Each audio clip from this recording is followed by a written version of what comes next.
మావయ్య గారు, ఎదురింటి మురళి అంటే నాకు చాలా ఇష్టం. అతన్ని నేను 2 సంవత్సరాల నుండి ప్రేమిస్తున్నాను. అతన్ని వదిలి నేను ఉండలేను. అందుకే నేను మురళితో వెళ్ళిపోతున్నాను. ఏం మాట్లాడుతున్నావమ్మా? సాంప్రదాయమైన కుటుంబంలో పుట్టావని నా కొడుక్కి నీకు ఇచ్చి పెళ్లి చేస్తే ఇలాంటి మాటలన్నీ నాకే చెప్తావా? ఈ మాటలన్నీ నేను మీకు చెప్పట్లేదు మావయ్య గారు. అత్తయ్య గారు మీకు ఈ లెటర్ రాసి మురళితో వెళ్ళిపోయారు.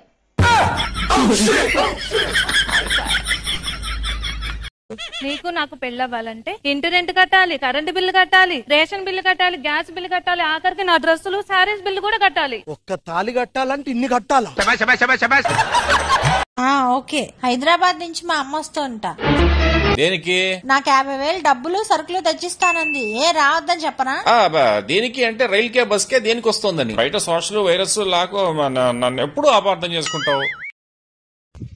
అమ్మా ఏం లేదు, ఇప్పుడు వినాయక చవితి అయితే వినాయకుడిని ఇంటికి తీసుకొస్తాము, దీపావళి అయితే పటాసులు ఇంటికి తీసుకొస్తాం కదా. అయితే ఏం లేదు, రేపు లవర్స్ డే కదా, లవర్ ని చెప్పు తెగు